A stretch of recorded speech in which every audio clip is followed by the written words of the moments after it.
आज के video lecture में हम ये पढ़ेंगे कि अगर एक डाइपोल को यूनिफॉर्म इलेक्ट्रिक फील्ड में रख दिया जाए तो क्या उस पर टॉर्क लगेगा, और अगर लगेगा तो वो टॉर्क कितना होगा।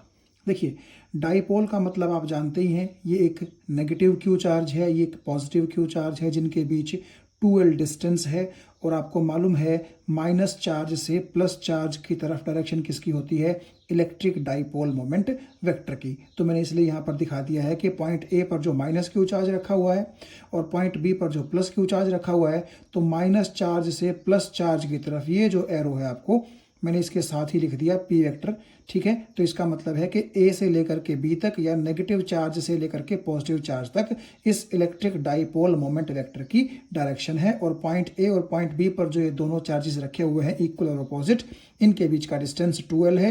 ये जो पॉइंट ओ है आप इसको सेंटर ऑफ द डाइपोल मान सकते हैं। अब टॉर्क का मतलब 11वीं में आपने पढ़ा ही है, जब भी फोर्स रोटेशनल इफेक्ट पैदा करता है तो हम उसको टॉर्क बोलते हैं। ये बड़ी सिंपल सी डेफिनेशन है टॉर्क की। अब यूनिफॉर्म इलेक्ट्रिक फील्ड क्या होती है? यूनिफॉर्म का मतलब आप समझते हैं बिल्कुल एक जैसी, और क्योंकि इलेक्ट्रिक फील्ड एक वेक्टर क्वांटिटी है तो इसमें मैग्नीट्यूड और डायरेक्शन दोनों आएंगे। यानी कि सपोज कीजिए कि आपके पास एक ऐसी जगह है जहां पर इलेक्ट्रिक फील्ड का मैग्नीट्यूड हर पॉइंट पर सेम है और उसकी डायरेक्शन भी सेम है। यानी कि आपके पास एक ऐसी जगह है जिस जगह का अगर आप कोई भी पॉइंट कंसिडर करें तो हर एक पॉइंट पर न केवल इलेक्ट्रिक फील्ड इंटेंसिटी का मैग्नीट्यूड यानी कि उसकी वैल्यू सेम आती है, बल्कि उसकी डायरेक्शन भी सेम आती है। और हम यूनिफॉर्म इलेक्ट्रिक फील्ड को पैरेलल लाइंस से रिप्रेजेंट करते हैं। हालांकि हम ऐसा क्यों करते हैं ये तो हम देखेंगे इस टॉपिक के बाद जो अगला हमारा लेक्चर होगा इलेक्ट्रिक फील्ड लाइंस के बारे में, उसमें। लेकिन फिलहाल आप एक चीज समझ लीजिए कि आपको जैसे पता है कि पॉजिटिव चार्ज से लेकर के नेगेटिव चार्ज की तरफ इलेक्ट्रिक फील्ड इंटेंसिटी की डायरेक्शन होती है। तो अगर आप यहाँ देखें, मैंने ये जो पेंसिल वाली ब्लैक लाइंस हैं इनसे रिप्रेजेंट किया है इलेक्ट्रिक फील्ड इंटेंसिटी को। ये मैंने यहाँ लिखा है, तो देखिएगा ये डायरेक्शन इस तरफ है, इस तरफ है, इस तरफ है, तीनों पर मैंने एरो भी लगा दिए हैं। तो आप ऐसी सेंस ले सकते हैं कि इस तरफ सारा पॉजिटिव चार्ज है जिससे ये लाइनें बाहर निकल रही हैं, और इस तरफ सारा क्या है, नेगेटिव चार्ज है जिसके अंदर ये लाइनें घुस रही हैं, जा रही हैं। तो बेसिकली यहाँ सारा पॉजिटिव चार्ज है, यहाँ सारा नेगेटिव चार्ज है, और पॉजिटिव से लेकर के नेगेटिव तक ये डायरेक्शंस किसकी है, इलेक्ट्रिक फील्ड इंटेंसिटी की। और ये आप देख सकते हैं कि लाइनें पैरेलल हैं आपस में और बराबर स्पेस है, यानी कि जितना स्पेस इन दोनों लाइनों के बीच में है उतना ही स्पेस इन दोनों लाइनों के बीच में भी है। तो आपने ये देख लिया कि यूनिफॉर्म इलेक्ट्रिक फील्ड को हम पैरेलल लाइंस से रिप्रेजेंट करते हैं। हालांकि मैंने आपको बताया कि इसका रीजन हम अगले वीडियो लेक्चर में देखने की कोशिश करेंगे, जो मैं बनाऊंगा इलेक्ट्रिक फील्ड लाइंस के ही बारे में। उसमें पूरा टॉपिक आपका कवर रहेगा, वहां आपको ज्यादा पता चल जाएगा। तो कुल मिलाकर के बात ऐसी है, फिलहाल के लिए आप ये देखिए, आप यहाँ कंसिडर कर लीजिए अपनी सहूलियत के लिए सारे का सारा पॉजिटिव चार्ज, यहाँ पर सारे का सारा नेगेटिव चार्ज। तो एक पॉजिटिव से एक नेगेटिव, एक पॉजिटिव से एक नेगेटिव, एक पॉजिटिव से एक नेगेटिव, ये इलेक्ट्रिक फील्ड लाइंस हमने निकाल दी हैं और ये बिल्कुल पैरेलल और इक्वी स्पेस्ड हैं। और इसी इलेक्ट्रिक फील्ड के अंदर मैंने ये डाइपोल रख दिया है। आप देख सकते हैं ये डाइपोल मैंने थोड़ा सा टेढ़ा रखा है इन सच अ वे कि आपके डाइपोल का जो इलेक्ट्रिक डाइपोल मोमेंट वेक्टर है जो कि इस तरफ है, वो इलेक्ट्रिक फील्ड की डायरेक्शन के साथ ये थीटा एंगल बनाता है। अब आप सोचेंगे कि जी इसको हमने टेढ़ाई क्यों रखा, ये चीज़ आपको धीरे धीरे आगे चलते हुए इसी टॉपिक के अंदर क्लियर हो जाएगी। तो कुल मिला के मैंने यहाँ पर लिखा है कि ए बी एक इलेक्ट्रिक डाइपोल है जिसको यूनिफॉर्म इलेक्ट्रिक फील्ड ई के अंदर रख दिया गया है। और आप ये देख सकते हैं कि मैंने इस डाइपोल को इस तरह रखा है कि डाइपोल का जो डाइपोल मोमेंट है P, आप देखिएगा O पॉइंट से इस तरफ है और इलेक्ट्रिक फील्ड इंटेंसिटी की डायरेक्शन आपकी इस तरफ है। तो P और E की जो डायरेक्शंस हैं उनके बीच में ये थीटा एंगल आपको नजर आ रहा होगा। ठीक है, तो हमने क्या किया, एक डाइपोल को यूनिफॉर्म इलेक्ट्रिक फील्ड के अंदर प्लेस कर दिया है, रख दिया है। अब हम देखेंगे कि टॉर्क होता क्या है और ये टॉर्क क्या सच में लगता है डाइपोल पर। जैसा कि मैंने आपको पहले बताया कि टॉर्क का मतलब होता है फोर्सेस के द्वारा पैदा किया गया रोटेशनल इफेक्ट, यानी कि किसी चीज़ पर अगर फोर्स लग रहा है और वो फोर्स उस चीज़ को रोटेट कर दे, तो that rotational effect is basically known as torque. क्या यहाँ ऐसा होगा इस डाइपोल के साथ? बिल्कुल होगा। देखिए कैसे होगा, आप एक चीज पे ध्यान दीजिए, पॉइंट ए पर मैंने नेगेटिव चार्ज रखा हुआ है और पॉइंट बी पर मैंने कैसा चार्ज रखा हुआ है? पॉजिटिव। तो नेचुरली अगर आपके ये दोनों चार्जेस इलेक्ट्रिक फील्ड के अंदर रखे हुए हैं तो ये दोनों चार्जेस इलेक्ट्रिक फील्ड के द्वारा लगाए गए फोर्स को एक्सपीरियंस करेंगे। यानी कि एक तरह से आप ऐसा भी बोल सकते हैं कि ये जो इलेक्ट्रिक फील्ड आपने यहाँ रिप्रेजेंट की है, इस इलेक्ट्रिक फील्ड के अंदर ये जो प्लस क्यू और माइनस क्यू चार्जेस रखे हुए हैं, ये दोनों चार्जेस बेसिकली टेस्ट चार्जेस का काम करेंगे। टेस्ट करके हमें बताएंगे, फील करके हमें बताएंगे कि यहाँ पर इलेक्ट्रिक फील्ड प्रेजेंट है कि नहीं है। जैसे इस इलेक्ट्रिक फील्ड की वजह से ये पॉजिटिव चार्ज इस तरफ फोर्स एक्सपीरियंस करेगा और इसी इलेक्ट्रिक फील्ड की वजह से ये नेगेटिव चार्ज इस तरफ फोर्स एक्सपीरियंस करेगा और फोर्स एक्सपीरियंस होते ही हमें ये बता देंगे कि हाँ यहाँ पर इलेक्ट्रिक फील्ड प्रेजेंट है, क्योंकि अगर इलेक्ट्रिक फील्ड प्रेजेंट ना होती तो इन दोनों को कोई भी फोर्स एक्सपीरियंस नहीं होना चाहिए था। अब देखिए दोनों चार्जेस का मैग्नीट्यूड बराबर है तो दोनों चार्जेस बराबर बराबर फोर्स ही एक्सपीरियंस करेंगे। बस फर्क ये रहेगा कि एक चार्ज के द्वारा एक्सपीरियंस किया गया फोर्स अगर इस तरफ होगा, यानी कि इलेक्ट्रिक फील्ड इंटेंसिटी की डायरेक्शन में ही होगा, तो दूसरे चार्ज के द्वारा एक्सपीरियंस किया गया फोर्स इलेक्ट्रिक फील्ड इंटेंसिटी की डायरेक्शन के अपोजिट होगा। आप इसको थोड़ा सा अगर टेक्निकली ना लेके जाएं, बेहद सिंपल शब्दों में अगर समझना चाहें, ठीक है, तो आप इस तरह समझिए। देखिए मैंने आपसे कहा था कि इस तरफ आपके सारे के सारे पॉजिटिव चार्जेस हैं क्योंकि उन्हीं से इलेक्ट्रिक फील्ड लाइनें बाहर की तरफ निकली हैं, और इस तरफ आपके सारे नेगेटिव चार्जेस हैं जिनके अंदर बेसिकली इलेक्ट्रिक फील्ड लाइनें घुसने की कोशिश कर रही हैं। तो क्योंकि इस तरफ सारा पॉजिटिव चार्ज है तो वो पॉजिटिव चार्ज इस नेगेटिव चार्ज को नेचुरली अपनी तरफ ही तो क्या करने की कोशिश करेगा? अट्रैक्ट। और यहां का जो नेगेटिव चार्ज है वो इस पॉजिटिव चार्ज को अपनी तरफ अट्रैक्ट करने की कोशिश करेगा। इसीलिए इस नेगेटिव चार्ज पर इस डायरेक्शन में और इस पॉजिटिव चार्ज पर इस डायरेक्शन में क्या लगेगा?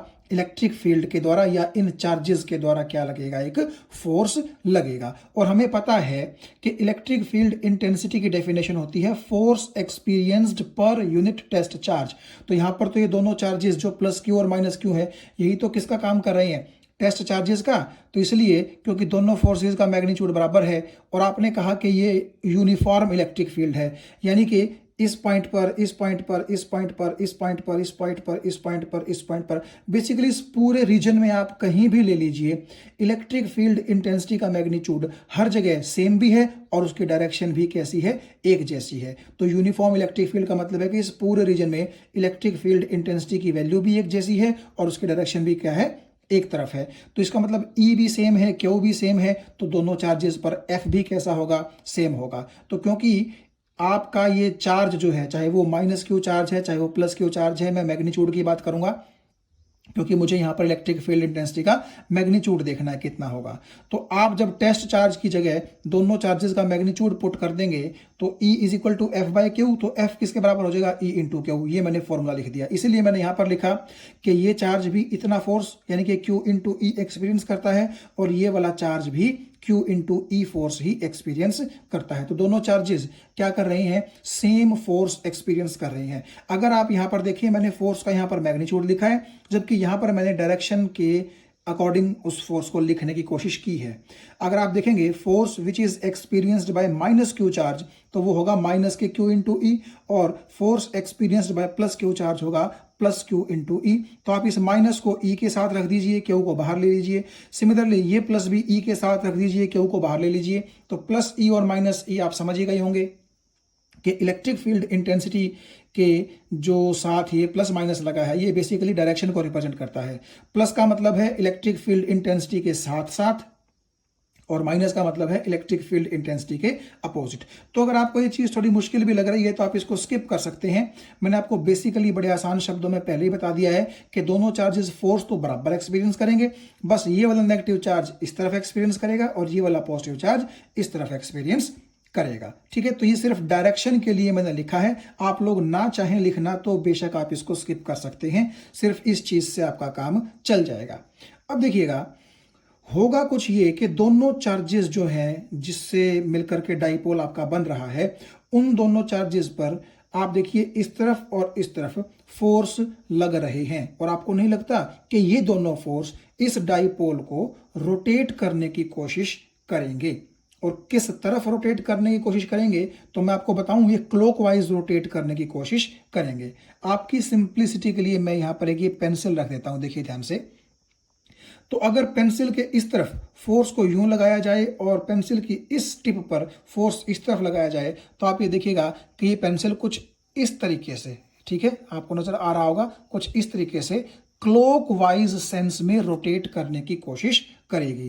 तो इसका मतलब है कि ये फोर्स इसको ऐसे और ये वाला फोर्स इसको ऐसे, कुल मिलाकर के आप समझ गए होंगे कि डाइपोल को टेढ़ी डायरेक्शन से थोड़ा सा यूं ए सीधी डायरेक्शन की तरफ लेकर के आने की कोशिश ये दोनों फोर्सेस करेंगे। तो क्योंकि दोनों फोर्सेस ने आपके डाइपोल को रोटेट कर दिया है, टर्न कर दिया है, इसी चीज को हम बोलते हैं टॉर्क। वही तो मैं आपको बोल रहा था कि टर्निंग इफेक्ट या rotating effect produced by the force is called torque. तो इसका मतलब है आपके डाइपोल ने इलेक्ट्रिक फील्ड में रखे जाने के बाद क्या एक्सपीरियंस कर लिया है?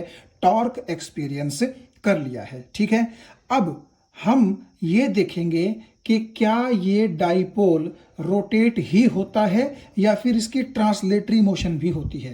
ट्रांसलेटरी मोशन का मतलब ये है कि अगर मैं ये कहूं कि इस डाइपोल का ये सेंटर है, तो आप देखिएगा कि इलेक्ट्रिक फील्ड के अंदर रखे जाने के बाद जब टॉर्क इसको एक्सपीरियंस होगा, तो टॉर्क एक्सपीरियंस होने के वजह से आपका सेंटर ओ न आगे न पीछे, ना ऊपर ना नीचे, कहीं भी मूव नहीं करेगा। जस्ट आपके ये जो दो एंड हैं ए बी, ये रोटेट कर जाएंगे, बी आपका इस तरफ आ जाएगा, ए आपका उस तरफ चला जाएगा। तो क्योंकि आपके डाइपोल का सेंटर कोई लीनियर मोशन, कोई वन डायमेंशनल मोशन, कोई ट्रांसलेटरी मोशन नहीं कर रहा है, इसका मतलब ये है कि आपके इस डाइपोल पर नेट फोर्स तो लग रहा है जीरो, लेकिन नेट टॉर्क जीरो नहीं है। अगर आप मेरी बातों से कंफ्यूज हो रहे हैं तो मैं आपको थोड़ा सा सिंपली ये चीज बताने की कोशिश करता हूं। 11वीं में भी आपने ये चीज पढ़ी थी कि रोटेशनल मोशन के लिए टॉर्क का होना जरूरी है और ट्रांसलेटरी मोशन के होने के लिए फोर्स का होना जरूरी है। आप देखिए, एक ही डाइपोल पर इक्वल फोर्सेस लग रहे हैं और वो भी अपोजिट डायरेक्शंस में, तो नेचुरली आपके डाइपोल पर नेट फोर्स तो जीरो हो जाएगा ना। तो जब नेट फोर्स जीरो है तो इसीलिए आपके डाइपोल का सेंटर ट्रांसलेटरी मोशन आगे या पीछे की तरफ नहीं कर पाएगा। लेकिन टॉर्क जीरो नहीं है, टॉर्क जीरो नहीं है, इस वजह से रोटेशन तो आपके डाइपोल में होगी ही होगी। तो आपसे अगर कोई पूछे कि net force acting on the dipole कितना है, तो आप क्या कहेंगे कि दो फोर्सेस सेम डाइपोल पर एक्ट कर रहे हैं, इक्वल और अपोजिट हैं, तो नेट फोर्स तो जीरो होगा, लेकिन नेट टॉर्क जीरो नहीं होगा, क्योंकि आपके दोनों फोर्सेस मिलकर के इस डाइपोल को क्या करने वाले हैं? क्लॉकवाइज सेंस में थोड़ा सा रोटेट करने वाले हैं। तो इसीलिए मैंने यहां पर लिख दिया है कि आपका डाइपोल मूव फॉरवर्ड तो नहीं करेगा, because there will be no translatory motion as the net force acting on the dipole is zero, but it will rotate, it means net torque will not be zero. और अब हम वही torque निकालने की कोशिश करेंगे कि वो टॉर्क होगा कितना। 11वीं में आपने पढ़ा होगा फॉर्मूला टॉर्क का, बड़े आसान शब्दों में अगर मैं आपको बताऊं, आप टॉर्क को जो है वो टॉ से रिप्रेजेंट करते हैं, और टॉर्क का जो फॉर्मूला होता है वो होता है magnitude of the either forces. Either का मतलब जो वो दो फोर्सेस आपको पीछे दिखाई दे रहे थे, उनमें से कोई भी एक फोर्स का मैग्नीट्यूड ले लीजिए, दोनों का ही क्यू ई मैग्नीट्यूड है, और उसको आप मल्टीप्लाई कर दीजिए उन दोनों फोर्सेस की जो लाइन ऑफ एक्शन है उनके बीच में परपेंडिकुलर डिस्टेंस कितना है उससे। देखिए, मेरा मतलब कहने का ये है, अगर मैं आपको थोड़ा सा पीछे लेके चलूं, यहां आप ध्यान से देखिएगा, देखिए ये फोर्स इस तरफ लग रहा है, तो ये जो पूरी की पूरी लाइन है जिसके अंदर ये यहां डार्क लाइन भी और ये पीछे की जो डॉटेड लाइन है ये भी शामिल है, this is the line of action of this force. Line of action का मतलब होता है कि ये फोर्स किस लाइन के अलोंग काम कर रहा है, तो ये फोर्स इस लाइन के अलोंग काम कर रहा है। सिमिलरली ऊपर वाला फोर्स आप देखिएगा इस लाइन के अलोंग काम कर रहा है। अगर आप यहाँ से एक डॉटेड लाइन बनाना चाहें तो बना सकते हैं, इस लाइन के अलोंग ये काम कर रहा है। तो इस लाइन और इस लाइन के बीच में आपको नहीं लगता कि ये बी सी ही क्या रहेगा, परपेंडिकुलर दोनों के बीच का डिस्टेंस रहेगा। तो आप इस फोर्स के मैग्नीट्यूड को या इस फोर्स के मैग्नीट्यूड को BC से मल्टीप्लाई कर दें, यानी कि फोर्स को आपने मल्टीप्लाई करना है दोनों फोर्सेस के बीच के परपेंडिकुलर डिस्टेंस से, और वो परपेंडिकुलर डिस्टेंस कितना है, BC। तो आप देखिएगा अगर आपने P और E की डायरेक्शन के बीच एंगल थीटा माना था तो ये एंगल भी थीटा हो जाएगा, और यहां से यहां का डिस्टेंस आपका 2L है। तो जब आप इसको मानेंगे हाइपोटेनस और इसको मानेंगे आप परपेंडिकुलर, इसको मानेंगे आप बेस, ये एंगल आपका थीटा रहेगा। तो आपने निकालना क्या है, BC आपने निकालना है, यानी कि आपने परपेंडिकुलर निकालना है आपके पास क्या, BA यानी कि हाइपोटेनस। तो परपेंडिकुलर और हाइपोटेनस में कौन सा ट्रिग्नोमेट्रिक रेशियो होता है, साइन होता है। तो साइन थीटा इस ट्रायंगल से निकाल के आप BC की वैल्यू उस साइन थीटा और 2L की टर्म्स में निकाल सकते हैं, जो कि मैंने आगे आपके लिए यहाँ पर देखिए निकाल के दिखा रखा है। आप यहाँ देख सकते हैं this by this is equal to sine theta, so BC will be equal to BA into sine theta. So BA की वैल्यू आप पीछे से देख सकते हैं 2L रहेगी, वो आप यहाँ चीज पुट कर सकते हैं। तो इसीलिए जो दोनों फोर्सेस के बीच का परपेंडिकुलर डिस्टेंस रहेगा वो आपका रहेगा 2L साइन थीटा। तो कुल मिलाकर के magnitude of the either force की जगह QE रख दिया, परपेंडिकुलर डिस्टेंस की जगह 2L साइन थीटा रख दिया। और जब आप इसको सॉल्व करेंगे तो आप देखिए Q इंटू 2L आप समझ ही गए होंगे क्या होता है, P होता है, E यूं का यूं होगा साइन थीटा। तो ये आपके टॉर्क का फॉर्मूला आ गया। और क्योंकि AB sine theta A cross B के बराबर होता है, इसीलिए आप टॉ को मैग्नीट्यूड की टर्म्स में PE साइन थीटा भी लिख सकते हैं। और आप चाहें तो P को मान लीजिए A, E को मान लीजिए B, और ये साइन थीटा हो गया तो आप इसको A क्रॉस B यानी कि tau is equal to P cross E भी लिख सकते हैं। तो ये आपके पास टॉर्क का फॉर्मूला आ गया कि इतना टॉर्क एक्सपीरियंस करेगा हमारा डायपोल जब हम उसको यूनिफॉर्म इलेक्ट्रिक फील्ड में रखेंगे। तो अब हम इस टॉर्क की डायरेक्शन देखने की कोशिश करते हैं, क्योंकि टॉर्क एक क्या होती है, वेक्टर क्वांटिटी होती है। तो मैग्नीट्यूड तो उसका इतना ही रहेगा, लेकिन उसकी डायरेक्शन कहाँ होगी, इस चीज के लिए हम जरा एक बार कोशिश करते हैं देखने की। इतना तो आपने 11वीं में पढ़ा है कि दो वेक्टर्स का जो क्रॉस प्रोडक्ट होता है वो वेक्टर ही होता है, और वो रिजल्टेंट जो होता है दोनों वेक्टर्स का, दोनों वेक्टर्स के प्लेन के परपेंडिकुलर होता है। मेरा मतलब कहने का ये है कि अगर आपका P वेक्टर भी और आपका E वेक्टर भी पेपर के प्लेन में रहे, तो जो टो वेक्टर होगा वो या तो पेपर के प्लेन के परपेंडिकुलरली अप होगा या पेपर के प्लेन के परपेंडिकुलरली डाउनवर्ड होगा वो इन दोनों के प्लेन के कहां, परपेंडिकुलर होगा। ये चीज आपने क्रॉस प्रोडक्ट की प्रॉपर्टीज में 11th क्लास में पढ़ी थी। अब हम जरा डायरेक्शन देखने की कोशिश करते हैं कि टॉ की डायरेक्शन होगी कहां। देखिए जरा पीछे की तरफ हम चलते हैं। आपको मैंने बताया था कि अगर आप A क्रॉस B की बात करते हैं तो आप ध्यान से देखिए A वहां पहले आ रहा है, ठीक है। तो हमें करना ये होता है पहले वेक्टर से दूसरे वेक्टर की तरफ हम उंगलियों का कर्ल रखते हैं according to right hand thumb rule. देखिए आपने पीछे पढ़ा कि tau vector is equal to P vector cross E vector. तो P वेक्टर यहां पहले आ रहा है ना, तो आप देखिएगा ये डायरेक्शन है P वेक्टर की इस तरफ, और ये डायरेक्शन है E वेक्टर की। तो मुझे राइट हैंड थंब रूल के अकॉर्डिंग P वेक्टर से E वेक्टर की तरफ यानी कि क्लॉकवाइज सेंस में अपनी उंगलियों का कर्ल रखना पड़ेगा। ये देखिए ये मेरा राइट हैंड है और ये आपको थंब यहां नजर आ रहा है, ठीक है। अभी थंब कहां है, ऊपर की तरफ, लेकिन उंगलियों का कर्ल आप अगर देखें तो ये एंटी क्लॉकवाइज कर्ल है। आपको समझ में आ रहा होगा, लेकिन मुझे एंटी क्लॉकवाइज नहीं करना है उंगलियों का कर्ल, क्योंकि मुझे पहले वेक्टर से दूसरे वेक्टर की तरफ चलना है। तो पहला वेक्टर P वेक्टर और दूसरा वेक्टर E वेक्टर, तो मुझे यूं क्लॉकवाइज सेंस में चलना पड़ेगा। तो जब मैं अपने उंगलियों को और अंगूठे को यूं क्लॉकवाइज सेंस में रखता हूं, आप देखिएगा अब उंगलियों का कर्ल जो है वो देखिए आप P वेक्टर से E वेक्टर की तरफ मुड़ रहा है, आप देखिएगा। तो उंगलियों का कर्ल क्लॉकवाइज है। तो अंगूठा देखिए आप कहां है, नीचे की तरफ है कि नहीं है, यानी कि perpendicularly downward to the plane of paper है। तो आप यहां से ये बता सकते हैं कि according to the right hand thumb rule जो डायरेक्शन टॉर्क की होगी वो होगी इस पेपर के प्लेन के परपेंडिकुलरली डाउनवर्ड्स। ये चीज मैंने यहां लिख दी है, आप देख सकते हैं। Direction of tau vector will be given by right hand thumb rule and will be perpendicularly inwards to the plane of paper. तो हमने इस टॉर्क का मैग्नीट्यूड भी निकाल लिया है और इस टॉर्क की क्या निकाल ली है, डायरेक्शन भी निकाल ली है। ये बात आपको समझ में आ गई होगी। अब हम एक छोटी सी बात और कर लेते हैं। देखिएगा, अगर इस टॉर्क के फॉर्मूले को आप देखें, थीटा इसके अंदर आया हुआ है और थीटा आप जानते हैं क्या है, ये पी वेक्टर और ई वेक्टर की डायरेक्शंस के बीच एंगल है। तो अगर ये एंगल 0 डिग्री होता, अगर ये एंगल 0 डिग्री होता, इसका मतलब क्या है, इसका मतलब ये है कि शुरू में आपने डाइपोल को कुछ ऐसे रखा होता, इस तरह से, यानी कि आप सपोज कीजिए इस तरफ आपका जो है नेगेटिव चार्ज है, इस तरफ आपका पॉजिटिव चार्ज है, तो नेगेटिव से पॉजिटिव की तरफ डायरेक्शन पी की रहती, पी वेक्टर की रहती, और इसी तरफ डायरेक्शन किसकी रहती, ई वेक्टर यानी कि इलेक्ट्रिक फील्ड की रहती।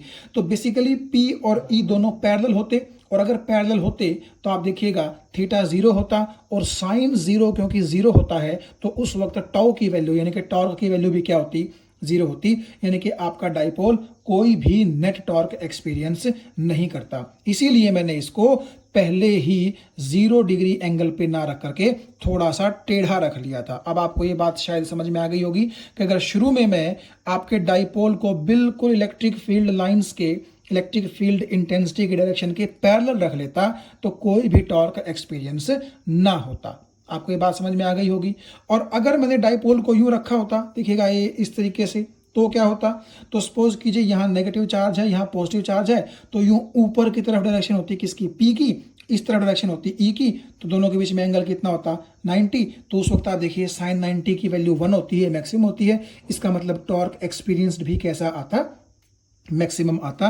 ये चीज़ मैंने यहाँ पर लिख दी है, आप यहाँ ध्यान से देखिएगा। ये इलेक्ट्रिक फील्ड की डायरेक्शन है और ये आपका नेगेटिव से पॉजिटिव पी की डायरेक्शन है, ठीक है। थीटा इनके बीच में 0 है, तो इस केस में आपका टॉर्क रहेगा 0 यानी कि मिनिमम, कोई टॉर्क एक्सपीरियंस नहीं करेगा। उसका रीज़न ये है, रीज़न उसका ये रहेगा कि अगर आप डाइपोल को ऐसे रख देंगे तो होगा ये कि इस नेगेटिव चार्ज पर यहाँ पर जो पॉजिटिव चार्ज है, जो बेसिकली इलेक्ट्रिक फील्ड लाइंस पैदा कर रहा है, वो इस तरफ फोर्स लगाता, और यहाँ का जो नेगेटिव चार्ज है, जो इलेक्ट्रिक फील्ड इंटेंसिटी पैदा कर रहा है, वो शायद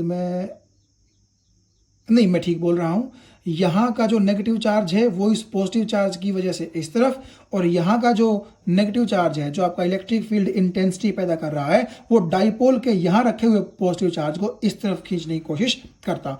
तो दोनों फोर्सेस की जो लाइन ऑफ एक्शन है वो एक हो जाती है ना, यानी कि ये वाला फोर्स इस तरफ होता, ये वाला फोर्स भी इस तरफ होता। डायरेक्शन तो अभी भी दोनों की कैसी रहती, अपोजिट रहती ना, लेकिन जो लाइन ऑफ एक्शन है वो सेम हो जाती, यानी कि दोनों के बीच का परपेंडिकुलर डिस्टेंस 0 हो जाता, इसलिए टॉर्क भी कितना हो जाता, 0 हो जाता।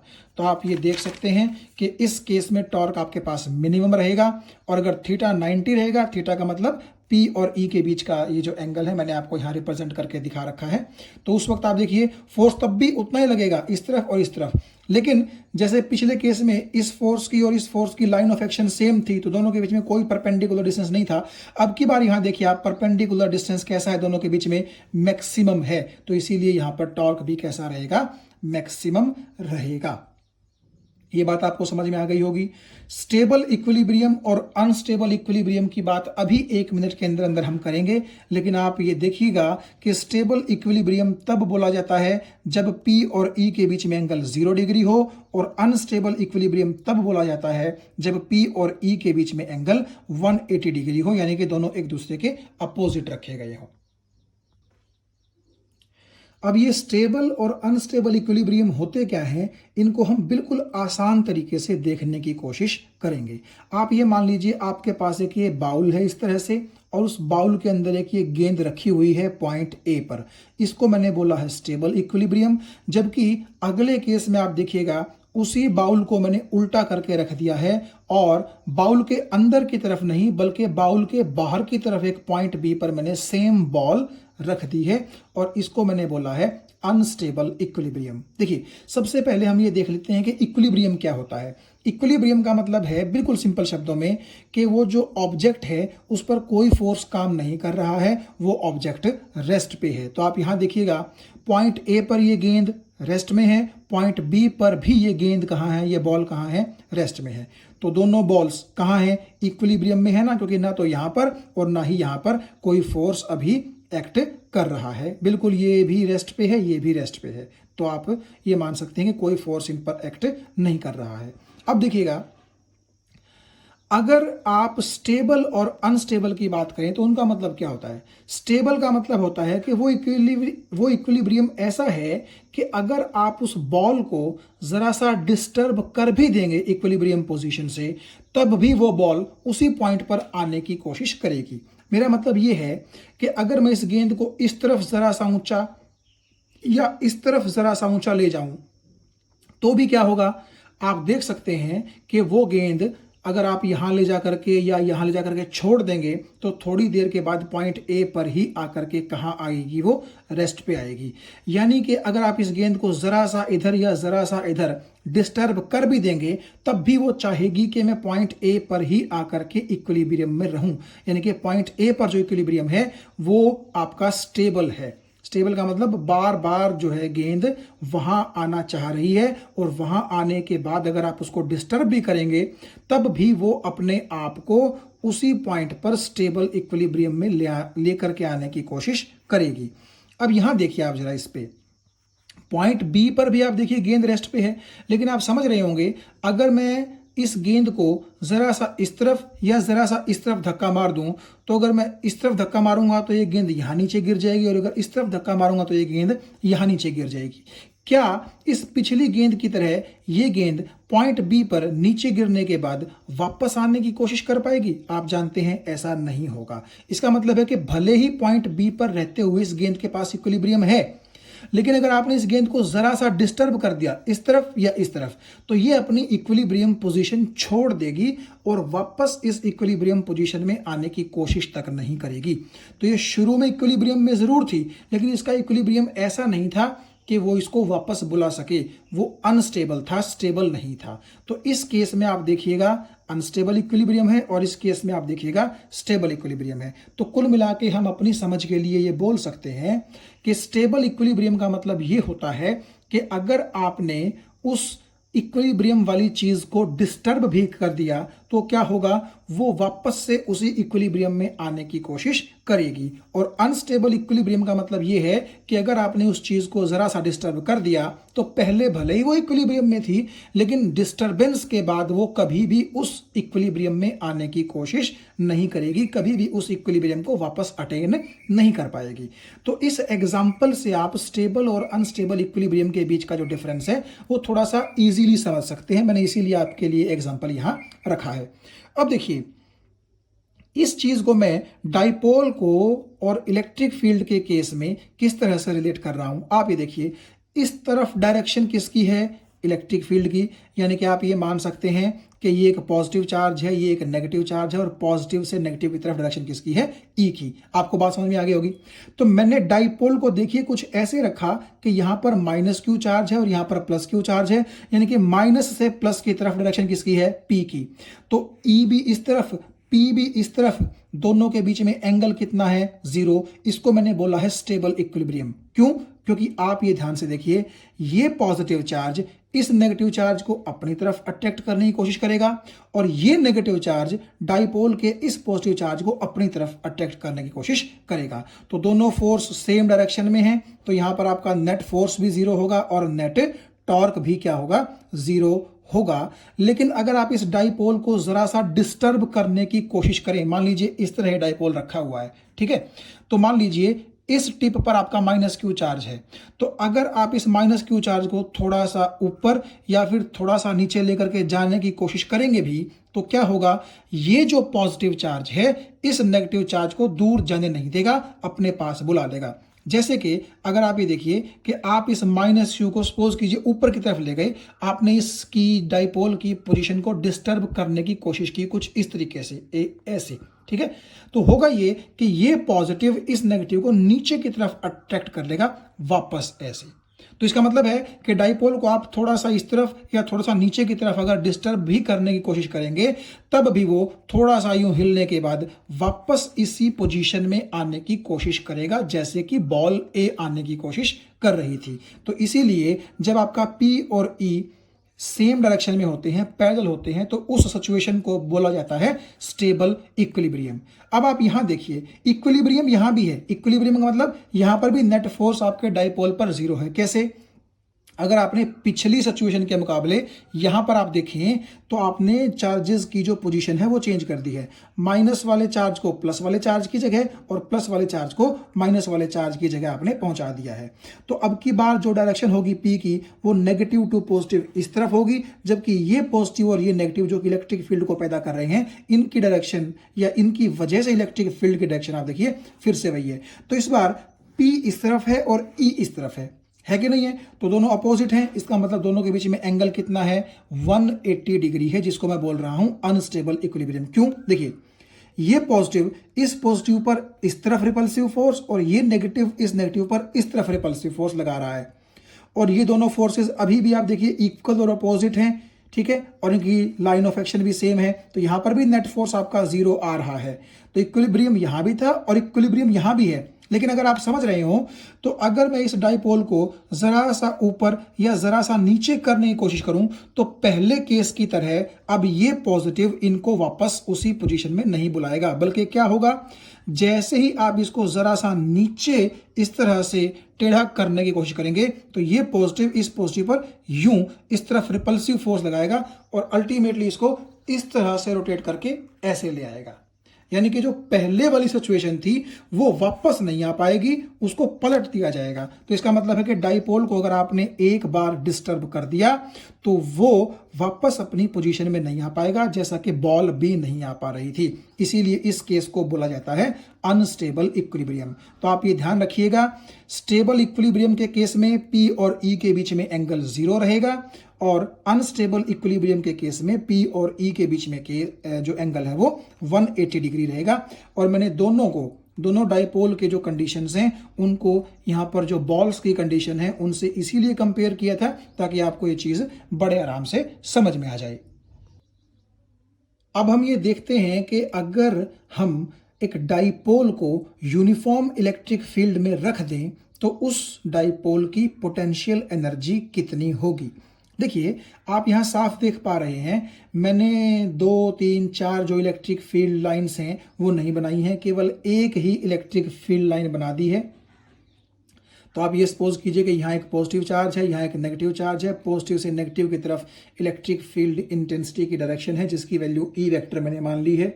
और यहाँ पर आप देखिए माइनस क्यू और प्लस क्यू चार्ज के रूप में आपको एक डाइपोल दिखाई दे रहा है, जिसमें माइनस से प्लस की तरफ डायरेक्शन किसकी होती है? पी वेक्टर की। ये ई वेक्टर की डायरेक्शन है। दोनों के बीच में एंगल आप देखिएगा मैंने कितना मान लिया है? थीटा। बिल्कुल पिछली बार की तरह ही ये चीज प्रोसीड कर रहा हूं मैं।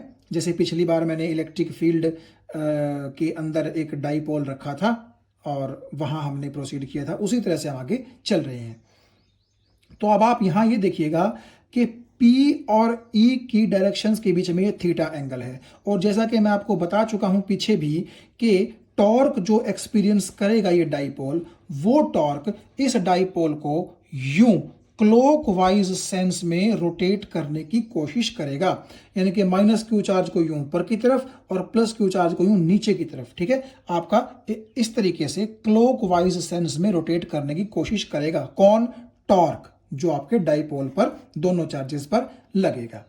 अब अगर हम ये चाहें कि वो टॉर्क इस डाइपोल को जिस डायरेक्शन में रोटेट करवाने की कोशिश कर रहा है, हम उससे अपोजिट डायरेक्शन में इसको रोटेट करवा दें, तो नेचुरली हमें उस टॉर्क के अगेंस्ट क्या करना पड़ेगा? वर्क करना पड़ेगा। देखिए, आप ध्यान से अगर देखने की कोशिश करें तो मैं अगर आपको इस पेन की हेल्प से समझाऊं, ये अगर आप पेन को एक डाइपोल मान लें तो उस डाइपोल को जो टॉर्क है वो यूं इस डायरेक्शन में रोटेट करने की कोशिश करेगा, क्लॉकवाइज डायरेक्शन में। जबकि मैं ये चाहता हूं कि उस टॉर्क ने जिस डायरेक्शन में रोटेट करना है उससे अपोजिट डायरेक्शन में मैं रोटेट करवा दूं। यानी कि मैं चाहूंगा कि उस टॉर्क के अगेंस्ट जोर लगा करके मैं इस डाइपोल को थोड़ा सा ऐसे यानी कि एंटी क्लॉकवाइज सेंस में क्या करवा दूं, रोटेट करवा दूं। तो नेचुरली होगा ये कि टॉर्क इस तरफ जोर लगाएगा और मैं उससे अपोजिट डायरेक्शन में जोर लगाऊंगा, तो मुझे एनर्जी खर्च करनी पड़ेगी ना, कुछ काम करना पड़ेगा, और वही एनर्जी उस डाइपोल के अंदर जाकर के स्टोर हो जाएगी, जिसको हम बोल देंगे क्या, डाइपोल की पोटेंशियल एनर्जी। तो आप ये सपोज कीजिए कि मैंने क्या किया, आप ये देखिएगा एंटी क्लॉकवाइज सेंस का मतलब है यूं उल्टी सेंस में, टॉर्क से उल्टी सेंस में। तो प्लस क्यू को मैं कहीं यहां रख दूंगा और माइनस क्यू ऑब्वियसली फिर यहां आ जाएगा। तो मैंने बहुत ही स्मॉल एंगल, जिसको मैंने डी थीटा मान लिया है, ठीक है ना। अगर आपका टॉर्क इस तरफ क्लॉकवाइज रोटेट करना चाहता है तो मैंने उस टॉर्क के अगेंस्ट डायरेक्शन में डी थीटा एंगल से इस डाइपोल को क्या कर दिया, रोटेट कर दिया। यहां देखिए मैंने आपके लिए लिखा है कि जो टॉर्क होगा जिसकी वैल्यू पीई साइन थीटा हम पहले निकाल चुके हैं, वो टॉर्क क्या करेगा, आपके डाइपोल को क्लॉकवाइज सेंस में रोटेट करवाने की कोशिश करेगा। और अगर हम चाहते हैं कि डाइपोल को रोटेट करवा दें एंटी क्लॉकवाइज सेंस में और बहुत ही स्मॉल एंगल से, जिसकी वैल्यू मैंने कितनी मान ली है, डी थीटा। तो आप ये देखिए ओरिजिनली आपका डाइपोल ऐसे रखा हुआ था डार्क लाइन पे, ठीक है। तो जब आप इसको यूं टॉर्क के अगेंस्ट इस तरह से एंटी क्लॉकवाइज रोटेट कर देंगे तो ये जो डॉटेड लाइन है ये आपकी नई पोजीशन जो है डाइपोल की, ये रिप्रेजेंट कर रही है। और आप देख सकते हैं दोनों पोजीशंस के बीच में डी थीटा एंगल है, यानी कि बेसिकली मैंने अगेंस्ट टॉर्क आपके डाइपोल को very small angle D theta से क्या कर दिया है, रोटेट कर दिया है। और जब भी हम किसी चीज के अगेंस्ट काम करते हैं तो हमारी एनर्जी खर्च होती है और वही एनर्जी उस चीज के अंदर जाकर के उसकी पोटेंशियल एनर्जी के रूप में स्टोर हो जाती है। क्योंकि अगर मैं ये जो टॉर्क के अगेंस्ट रोटेशन है ये थोड़ी करूंगा तो मुझे थोड़ा वर्क करना पड़ेगा, और ज्यादा ही अगर मैं रोटेट करवा दूंगा डाइपोल को अगेंस्ट टॉर्क तो मुझे वर्क भी ज्यादा करना पड़ेगा। तो उस हिसाब से डाइपोल के अंदर कितनी पोटेंशियल एनर्जी स्टोर होगी ये डिपेंड करेगा मेरे द्वारा किए गए वर्क पर। अगर मैं कम एंगल से रोटेट करवा रहा हूं अगेंस्ट टॉर्क तो मुझे कम काम करना पड़ेगा, डाइपोल के अंदर जाकर के स्टोर होने वाली पोटेंशियल एनर्जी भी कम होगी। और अगर मैं ज्यादा एंगल से इस डाइपोल को टॉर्क के अगेंस्ट रोटेट करूंगा तो ज्यादा एंगल का मतलब है मुझे वर्क भी ज्यादा करना पड़ेगा और डाइपोल के पास पोटेंशियल एनर्जी कैसी जाएगी, ज्यादा जाएगी। तो जैसे वर्क का फॉर्मूला हम सिंपल देखते हैं क्या होता है, फोर्स इनटू डिस्प्लेसमेंट। आपने 9th क्लास में भी पढ़ा था, आपने 11th क्लास में भी पढ़ा था। लेकिन आप देखिए रोटेशन के केस में जो वर्क होता है वो क्या होता है, फोर्स इनटू डिस्प्लेसमेंट की जगह टॉर्क इनटू एंगुलर डिस्प्लेसमेंट हो जाता है। यानी कि फोर्स हट करके टॉर्क आ जाएगा और लीनियर डिस्टेंस या डिस्प्लेसमेंट हट करके एंगुलर डिस्प्लेसमेंट आ जाएगी। तो बेसिकली आपने इस डाइपोल को डी थीटा एंगल से ही तो डिस्प्लेस किया है, तो आप इसको एंगुलर डिस्प्लेसमेंट भी बोल सकते हैं, ठीक है। ये चीज आपने 11th में पढ़ी है कि फोर्स और टॉर्क एक दूसरे के रोटेशनल एनालॉग होते हैं। तो इसीलिए वर्क का जो फॉर्मूला आता है फोर्स इनटू डिस्टेंस, तो वहां फोर्स की जगह टॉर्क आ जाएगा और डिस्टेंस या डिस्प्लेसमेंट की जगह आपकी एंगुलर डिस्प्लेसमेंट आ जाएगी। सो टॉ इनटू डी थीटा। तो क्योंकि आपका डी थीटा वेरी स्मॉल है, बहुत ही स्मॉल एंगल से आपने जो है टॉर्क के अगेंस्ट रोटेट करवाने की कोशिश की है डाइपोल को, तो नेचुरली आपको वर्क भी स्मॉल ही करना पड़ेगा, इसीलिए मैंने डी डब्ल्यू यहां पर लिखा है। तो D W is equal to tau into D theta, और टॉ की वैल्यू हम पीछे डिराइव कर चुके हैं P E sine theta, so P E sine theta into D theta. तो अगर मैं सपोज कीजिए कोई बहुत बड़े एंगल से डाइपोल को रोटेट करवाना चाहता हूं, बहुत बड़े एंगल से, तो नेचुरली मैं यही मानूंगा ना कि उस बहुत बड़े एंगल में ये जो D theta D theta D theta D theta D theta D theta चल रही हैं, ये बहुत ही स्मॉल रोटेशंस करवा करके मैंने वो एक बड़ा रोटेशन थीटा एंगल से करवाया है डाइपोल का। तो नेचुरली अब आप समझ गए होंगे कि अगर मुझे बहुत बड़े एंगल के थ्रू रोटेट करवाना है डाइपोल को, तो उन बहुत स्मॉल स्मॉल एंगल्स के सेगमेंट में रोटेट करवाऊंगा, और हर एक बार जो छोटा छोटा वर्क होगा लास्ट में उन सभी छोटे वर्क्स को मैं क्या कर दूंगा, ऐड कर दूंगा। तो नेचुरली अगर आप डी थीटा के अलावा किसी बहुत बड़े एंगल से अपने डाइपोल को रोटेट करना चाहते हैं, तो उस वक्त जो आपको वर्क करना पड़ेगा वो वर्क कैसे निकलेगा, इस डी डब्ल्यू का इंटीग्रेशन कर दीजिए। और सपोज कीजिए आपने डाइपोल को रोटेट किया है θ1 से θ2 तक, ठीक है। तो नेचुरली जो इंटीग्रेशन की लिमिट्स रहेंगी वो भी क्या रहेंगी, θ1 से θ2 तक रहेंगी। अगले पेज पर हम इस चीज को समझते हैं कि मैं θ1 से लेकर के θ2 की जो बात कर रहा हूं उसका मतलब क्या है। तो आप ये देखिएगा कि सपोज कीजिए यहां पर एक पॉजिटिव चार्ज है, यहां पर एक नेगेटिव चार्ज है, तो इस पॉजिटिव नेगेटिव की वजह से इलेक्ट्रिक फील्ड इंटेंसिटी इस तरफ है, जबकि आपने शुरू में माइनस क्यू को यहां रखा था, प्लस क्यू को यहां रखा था। तो देखिए माइनस से प्लस की तरफ जो पी की डायरेक्शन है, तो शुरू में पी और ई के बीच में ये θ1 एंगल था। आपको ये समझ में आ गई बात है। जबकि मैंने फिर क्या किया, इस डाइपोल को यूं एंटी क्लॉकवाइज सेंस में इस तरह रोटेट करके मैं यहां ले गया, और अब की बार अगर आप देखें माइनस क्यू से लेकर के प्लस क्यू के बीच में जो आप डायरेक्शन बोलते हैं कि पी वेक्टर की होती है, अब की बार उसने ई वेक्टर की डायरेक्शन के साथ ये एंगल बना लिया है θ2। यानी कि पहली बार पी और ई के बीच में θ1 एंगल था, और अब की बार पी और ई के बीच में ये बड़े वाला एंगल है θ2। यानी कि बेसिकली आप अगर देखें तो आपने यहां से लेकर के यहां तक इतना एंगल से रोटेट कर दिया है, किसको, आपके डाइपोल को। तो नेचुरली यहां से लेकर के यहां तक का ये एंगल बहुत बड़ा एंगल है ना, तो इसमें आपने क्या किया होगा, छोटा डी थीटा, फिर डी थीटा, फिर डी थीटा, फिर डी थीटा, फिर डी थीटा, तो बहुत सारे छोटे छोटे एंगल्स को मिलाकर के ही तो ये बड़े एंगल का डिस्प्लेसमेंट बना है ना।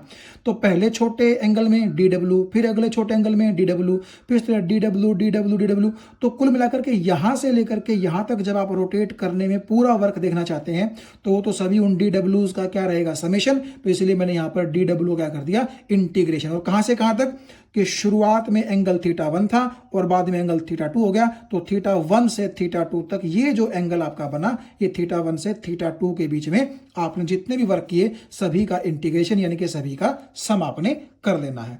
तो W जो आपका आ गया, बेसिकली P भी कांस्टेंट है, E भी कांस्टेंट है। क्यों, क्योंकि P तो आपने जो चार्जेस एक बार चूज कर लिए और उनके बीच का डिस्टेंस जो आपने चूज कर लिया वो कांस्टेंट रहेगा। E क्यों कांस्टेंट है, क्योंकि आपने कहा कि यूनिफॉर्म इलेक्ट्रिक फील्ड इंटेंसिटी है। इसका मतलब है आपने हर जगह पर इलेक्ट्रिक फील्ड इंटेंसिटी की न केवल वैल्यू बल्कि डायरेक्शन भी कैसी कंसीडर करनी है, सेम। तो PE को आप बाहर लीजिए और इंटीग्रेशन θ1 से θ2 किसका बच जाएगा, साइन थीटा का। साइन थीटा का इंटीग्रेशन होता है माइनस के कॉस थीटा। इस माइनस को PE के साथ बाहर ले लीजिए। इस थीटा की जगह एक बार आप रखेंगे अपर लिमिट यानी कि θ2, और फिर आप रखेंगे लोअर लिमिट यानी कि θ1, और आप जानते हैं कि अपर लिमिट में से लोअर लिमिट को घटाया जाता है। तो कुल मिलाकर के वर्क का ये एक्सप्रेशन आ गया कि अगर मैं θ1 एंगल से θ2 एंगल तक टॉर्क के अगेंस्ट रोटेट करवाता हूं आपके डाइपोल को, तो मुझे इतना वर्क करना पड़ेगा, माइनस के PE, और ये ब्रैकेट के अंदर कौन है, cos θ2 माइनस cos θ1। θ2 कौन सा है, फाइनल एंगल, और θ1 कौन सा है, इनिशियल एंगल। यानी कि जब आपने रोटेशन शुरू किया था तब ये θ1 एंगल था, और जब आपने रोटेशन खत्म कर दी तब P और E के बीच में ये एंगल था θ2। तो इतना वर्क मुझे करना पड़ेगा। तो नेचुरली जितना वर्क मुझे करना पड़ेगा उतनी मेरी एनर्जी कम हो जाएगी, उतनी ही डाइपोल के अंदर एनर्जी जाकर के स्टोर हो जाएगी। सो यही वर्क आपका क्या कहलाएगा, potential energy of the dipole. तो इसलिए W की जगह मैंने लिख दिया है potential energy of the dipole which is expressed in this expression. तो ये आपके पास potential energy of the dipole का फॉर्मूला आ गया। लेकिन ये पोटेंशियल एनर्जी कब आएगी उसके अंदर, जब आप यूनिफॉर्म इलेक्ट्रिक फील्ड में रखे डाइपोल को θ1 से लेकर के θ2 एंगल तक अगेंस्ट टॉर्क रोटेट करवा देंगे, तो उसके पास इतनी पोटेंशियल एनर्जी आएगी। ये बात आपको समझ में आ गई होगी। आपके सिलेबस में जनरली जो सारी चीजें हैं वो यूनिफॉर्म इलेक्ट्रिक फील्ड से रिलेटेड ही रहेंगी। अब देखिए एक क्वेश्चन अगर हम करें, find the work done in rotating the dipole from its position of stable equilibrium to its position of unstable equilibrium. यानी कि क्या है, शुरू में एक डाइपोल को हमने कहाँ रखा है, स्टेबल इक्विलिब्रियम की पोजीशन में रखा है। और स्टेबल इक्विलिब्रियम का नाम आते ही आप समझ गए होंगे कि शुरू में P और E के बीच में एंगल 0 था, ठीक है। और फिर हम उसको अनस्टेबल इक्विलिब्रियम की पोजीशन में ले गए हैं। इसका मतलब है कि हमने उसको 180 डिग्री के थ्रू क्या कर दिया है, रोटेट कर दिया है। तो कुल मिलाकर के आप ये भी सोच सकते हैं कि एक डाइपोल को आपने 180 डिग्री के एंगल से रोटेट कर दिया है अगेंस्ट टॉर्क। तो नेचुरली इतने बड़े एंगल के थ्रू जब आपने उसको रोटेट किया तो नेचुरली आपकी एनर्जी खर्च हुई होगी। तो कितनी एनर्जी खर्च हुई होगी, वही उसकी पोटेंशियल एनर्जी रहेगी। तो आप देखिएगा, इसका सोल्यूशन मैंने यहाँ आपके लिए लिखा है। आप ये देख सकते हैं कि यहाँ पर जो P और E है वो बिल्कुल एक साइड है, यानी कि थीटा 0 है, ये स्टेबल इक्विलिब्रियम है। और यहाँ पर आप देखिएगा P इस तरफ है, E इस तरफ है, थीटा 180 डिग्री है, यानी कि ये अनस्टेबल इक्विलिब्रियम है। तो शुरू में कुछ ऐसा था कि अगर आपकी इलेक्ट्रिक फील्ड इस साइड थी, ठीक है, मतलब कि पेन का जो निब है उसकी तरफ, तो मैंने देखिए पेंसिल का निब भी इसी तरफ रखा है, ठीक है। तो शुरू में P और E के बीच में एंगल कितना था, 0। उसको तो आप मान लीजिए थीटा 1। थीटा 1 का मतलब मैंने वो क्या बताया था, इनिशियल एंगल। उसके बाद आपने डाइपोल को यूं रोटेट करके इस तरह रोटेट करके ऐसे आप ले आए, यानी कि आपने, अब देखिए P इस तरफ है और E इस तरफ है, तो 180 डिग्री एंगल हो गया। यानी कि कुल मिला के आपने यहां से लेकर के यहां 180 डिग्री से आपके डाइपोल को रोटेट कर दिया। तो थीटा 2 का मतलब फाइनल एंगल वो कितना हो गया, 180। तो वो जो एक्सप्रेशन हमारा था उसमें आप थीटा 2 की जगह 180 रखें, थीटा 1 की जगह 0 रखें। कोस 180 -1 होता है, कोस 0 1 होता है। तो जब आप इसको सोल्व आप करेंगे तो आपके पास वर्क आ जाएगा ट्वाइस ऑफ PE। तो P की और E की जो वैल्यू आपको दे रखी है उसको जब आप इस एक्सप्रेशन में रखेंगे तो आपके द्वारा किया गया वर्क डन का एक्सप्रेशन आ जाएगा। और नेचुरली जितना आपने वर्क किया होगा उतनी ही आपके डाइपोल की क्या आएगी, पोटेंशियल एनर्जी। Thank you.